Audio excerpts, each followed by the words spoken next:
Hello friends. यह कहानी एक ऐसी लड़की की है जो मुर्दा होकर एक कॉल सेंटर में काम करती थी। तो आइए कहानी जानते हैं।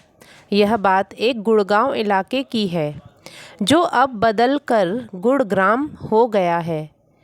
80 के दशक में गुड़गांव बहुत ही वीरान और सुनसान हुआ करता था। बहुत ही कम लोग वहाँ रहा करते थे।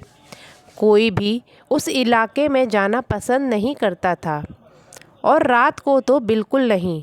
लेकिन एक समय ऐसा आया जब दिल्ली की जनसंख्या बढ़ने लगी और नए नए बिजनेस के मौके मिलने लगे।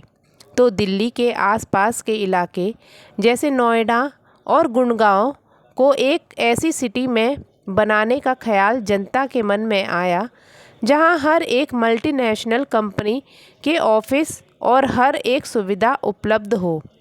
धीरे धीरे गुड़गांव को बदलने का काम शुरू हुआ, लेकिन उसी साथ वहां अजीब अजीब घटनाएं भी होने लगी। कई बार तो खुदाई करते समय कंकाल निकलते थे जिससे लोग बहुत डर जाते थे। वहाँ के लोगों की किस्मत पलटने लगी। जिनके पास अपनी ज़मीन थी वह बहुत अमीर होने लगे, क्योंकि उस समय ज़मीन के भाव आसमान छूने लगे थे। समय बीतता चला गया, लेकिन गुड़गांव में अजीब घटनाएं कम नहीं हुई।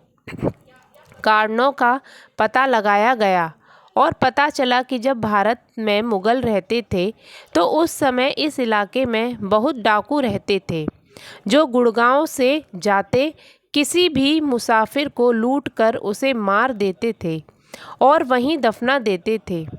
जो खुदाई में कंकाल निकलते थे वे उन्हीं मुसाफिरों के थे। लेकिन समय बीतता चला गया और गुड़गांव गुड़ग्राम में बदल गया। अब यह इलाका हर एक कंपनी के लिए बहुत अच्छा था। हेर एक कंपनी के ऑफिस आप इस जगह देख सकते हैं। इसी दौरान एक कॉल सेंटर जिसमें बहुत से लोग काम करते थे उसका भी निर्माण हुआ।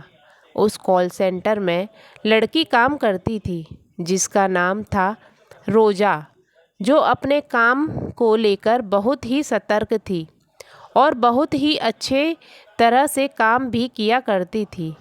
कई बार वह लगातार एम्प्लॉई ऑफ द मंथ का खिताब भी जीतती रही थी, जिसके कारण वह अपने सीनियर ऑफिसरों की नज़रों में बहुत लायक हो गई थी।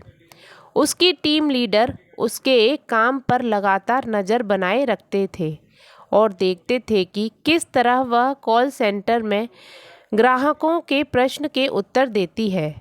वह उसके काम से बहुत इंस्पिरेशन थे। लेकिन एक दिन उस लड़की के पास एक कॉल आया। आमतौर पर कॉल सेंटर में कॉल लगभग 5 मिनट से 6 मिनट तक ही लंबी चलती थी, लेकिन उस दिन कॉल लगभग 1 घंटे तक चली। बात करते समय वह बहुत परेशान नज़र आ रही थी। उसकी टीम लीडर ने सोचा मसला काफ़ी गंभीर होगा, इसलिए उसने इस ओर ध्यान नहीं दिया। लेकिन बात ख़त्म होने पर उसका रवैया बिल्कुल बदल गया। वह परेशान हो गई और अपना बैग उठाकर वहाँ से चली गई। उसकी टीम लीडर को कुछ समझ में नहीं आ रहा था कि आखिर वह चली क्यों गई। जानने के लिए उसने उसके आसपास के एम्प्लॉयर से पूछा तो उन्होंने जवाब दिया कि उसने सिर्फ इतना कहा कि मैं घर जा रही हूँ और वो चली गई। टीम लीडर ने सोचा कि मुझे उस नंबर की जांच करनी चाहिए जिससे कॉल आया था। लेकिन जब उसने यह देखा तो उसे बहुत बड़ा झटका लगा कि वह फ़ोन पर बात कर रही है, लेकिन सामने से कोई कॉल नहीं आया। उसने इस बात को ज़्यादा गंभीर नहीं लिया।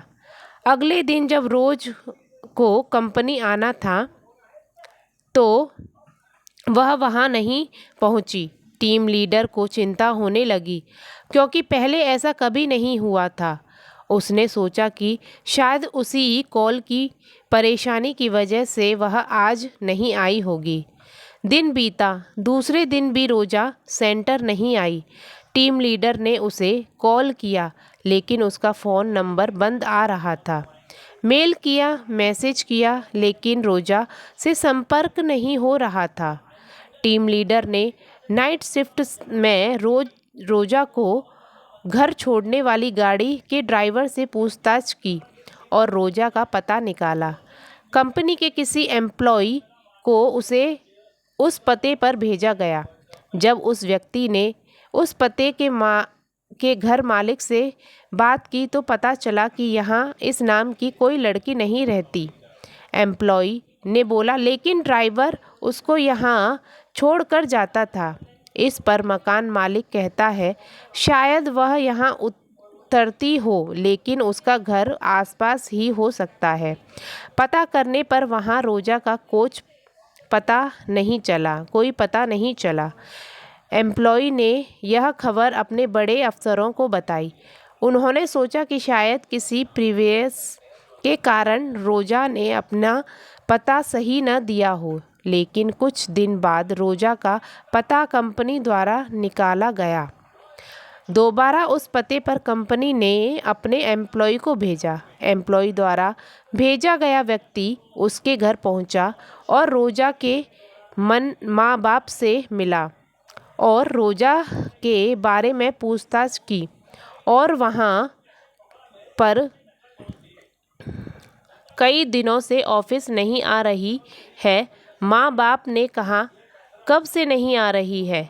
एम्प्लॉयर ने कहा, लगभग 15 दिन हो गए हैं। कितने दिनों से काम कर रही है? माँ बाप ने पूछा। एम्प्लॉय बोला, साल से ज़्यादा हो गया है। लेकिन उसके बाद उसके माँ बाप ने जो जवाब दिया, उनके पैरों तले ज़मीन खिसक गई। उन्होंने कहा, ऐसा नहीं हो सकता, क्योंकि रोजा को मरे हुए 8 साल हो चुके हैं। एम्प्लॉई को लगा कि शायद गलत जगह आ गए हैं, लेकिन एम्प्लॉई ने माँ बाप को रोजा की फ़ोटो दिखाई। माँ बाप ने कहा, हाँ यही है। यह सुनकर के बाद एम्प्लॉई को लगा माँ बाप झूठ नहीं बोल सकते। यह बात एम्प्लॉई ने अपने सीनियर को बताई। उन्होंने अच्छी तरह से यह जानने के लिए उससे फ़ोन पर बात की और पता चला कि यह सच है। यह बात पूरे ऑफिस में फैल गई। जो एम्प्लॉई रोजा साथ में काम करते थे, उसमें से एक की मौत हार्ट अटैक से हो जाती है और कुछ ही दिमागी हालत ख़राब हो जाती है। इतना ही नहीं, इससे पहले वहाँ कई हैरान करने वाली घटनाएं घटी। एक बार बेसमेंट में बैठे गार्ड को कुर्सी से गिरा दिया जाता है। वहाँ लोगों को बताया है, लेकिन उसकी बातों पर कोई यकीन नहीं करता। एक बार उसी ऑफिस में बाथरूम से किसी लड़की के चिल्लाने की आवाज़ आती है और भी कई अजीब घटनाएं होती हैं। बाद में पता चलता है कि यहाँ पर ऑफिस बना है, वहाँ लगभग 100 साल पुराना शमशान घाट हुआ करता था और खुदाई के दौरान कई कंकाल भी निकले थे। इसी कारण यह सभी घटनाएं होती रहती हैं, लेकिन रोजा वाली घटना ने सभी को हिलाकर रख दिया था। लेकिन कंपनी ने यह बात फैलाने नहीं दी, जिससे उनके लिए कारोबार का प्रभाव न पड़े। तो भाइयों और बहनों, आज की कहानी आपको कैसी लगी? ये गुड़गांव की सच्ची कहानी है। अगर आपको अच्छी लगी हो तो मेरे चैनल को सब्सक्राइब करिएगा और कमेंट